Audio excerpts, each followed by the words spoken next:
ಮೇಲೆ ಗುಂಡಾ ಕಾಯ್ದೆ ಕೂಡ ಜಾರಿ ಮಾಡ್ತೀವಿ. ಇವತ್ತು ನನ್ನ ವಿಚಾರಣೆಯಲ್ಲಿ ಹಂತದಲ್ಲಿ ಸುಮಾರು ಒಂದು 10ಕ್ಕಿಂತ ಹೆಚ್ಚು ಜನಕ್ಕೆ ನಾವು ಗಡೀಪಾರು ಮಾಡ್ಬೋದು. ಸೊ ಯಾರ್ಯಾರು ಅಧಿಕಾರಿಗಳಿಗೆ, ಇನ್ಸ್ಪೆಕ್ಟರ್ಸ್ಗೆ ಮತ್ತು ACPಗಳಿಗೆ ಹೇಳಿದ್ದೀವಿ, ಅವರು ಮುಂದಿನ ಒಂದು ವಾರದಲ್ಲಿ ಈ ಎಲ್ಲ ಗಡೀಪಾರು ಮಂದಿದು ಪ್ರಪೋಸಲ್ ನಾವು DC ಬಿಲ್ ಆಫ್ ಆರ್ಡರ್ಗೆ ಪುಟಪ್ ಮಾಡಬೇಕು. ಮತ್ತು ಬೇರೆಯವರಿಗೆ ಅದೇ ರೀತಿ ಎಚ್ಚರಿಕೆ ಕೊಡ್ತಾ ಇದ್ದೀವಿ, ಬೇರೆ ಯಾರು ಈ ರೀತಿ ಮತ್ತೆ ಕೇಸಲ್ಲಿ ಶಾಮೀಲಾಗಿದ್ದಾರೆ ಮತ್ತು ಮುಂದಿನ ನಿಮ್ಮ ಮೇಲೆ ನಾವು ಕಠಿಣ ಕ್ರಮ ಜರುಗಿಸ್ತೀವಿ. ಜೊತೆಗೆ ಈಗ ನಮ್ಮ ಅಧಿಕಾರಿಗಳು ಇದ್ದಾರೆ, ಅವ್ರ ಜೊತೆಗೆ ಕೂಡ ವಿಚಾರಣೆ ಮಾಡುವಾಗ ಕೆಲವು ನನ್ನ ಗಮನಕ್ಕೆ ಬಂದಿದೆ, ಇದರಲ್ಲಿ ಅವ್ರ ಕೆಲವು ಅಸೋಸಿಯೇಟ್ ಇನ್ನೂ ಹಾಜರಾಗಿಲ್ಲ. ಸೊ ನಿಮ್ಮ ತಂಡ ಫಾರ್ಮೇಷನ್ ಮಾಡಿ ಯಾರು ಈಗ ಹಾಜರಿದ್ದಾರೆ ಅವರಿಗೆ ಹಾಜರು ಮಾಡಬೇಕು. ಜೊತೆಗೆ ಇದರಲ್ಲಿ ಸಾಕಷ್ಟು ಜನ ಮೇಲೆ ಟ್ರಯಲ್ ನಡೀತಾ ಇದೆ ಕೋರ್ಟಲ್ಲಿ. ಆ ಕೋರ್ಟ್ದು ಕೇಸಿದು ಮಾನಿಟರಿಂಗ್ ಆಗಬೇಕು. ಆದಷ್ಟು ಬೇಗ ಕೋರ್ಟ್ ಮಾನಿಟರಿಂಗ್ ಮಾಡಿ ಅದು ಅವರಲ್ಲಿಗೆ ಕನ್ವಿಕ್ಷನ್ ಮತ್ತು ಶಿಕ್ಷೆ ಆಗಬೇಕು ಕೋರ್ಟ್ ಮುಖಾಂತರ.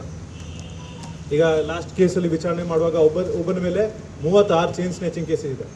So IO has to take care and ಆ ಕೇಸಿದು ಟ್ರಯಲ್ ಸ್ಟಾರ್ಟ್ ಮಾಡಿ ಎಲ್ಲರಿಗೆ ಒಂದು ಶಿಕ್ಷೆದ ವ್ಯವಸ್ಥೆ ಮಾಡಿ. ಅದೇ ರೀತಿ ಕೆಲವುಗಡೆ 14 ಕೇಸ್ ಇದೆ, ಕೆಲವುಗಡೆ 10 ಕೇಸುಗಳು ಇದೆ.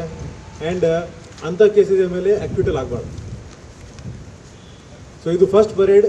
ಇನ್ನೂ ಮತ್ತೆ ನಾವು ಮಾಡ್ತೀವಿ ಟು ಚೆಕ್ ಯಾರ್ಯಾರ ಮೇಲೆ ನಾವು ಏನು ಕ್ರಮ ತಗೊಂಡಿದ್ದೀವಿ ಮತ್ತು ಯಾರ್ಯಾರು ಕಾನೂನು ಹಂತದಲ್ಲಿ ಇದ್ದು ಜೀವನ ಯಾಪನ ಮಾಡ್ತಾ ಇದ್ದಾರೆ, ಯಾರು ಲಾಗೆ ವೈಲೇಟ್ ಮಾಡಲಿಕ್ಕೆ ಪ್ರಯತ್ನ ಮಾಡಿದರೆ ಮತ್ತು ನಾವು ಅಧಿಕಾರಿಗಳು ನಿಮ್ಮೆಲ್ಲರಿಗೆ ಬಿಡೋದು. ಈಗ ಫೆಸ್ಟಿವಲ್ ಸೀಸನ್ ಸ್ಟಾರ್ಟ್ ಆಗ್ತಾ ಇದೆ.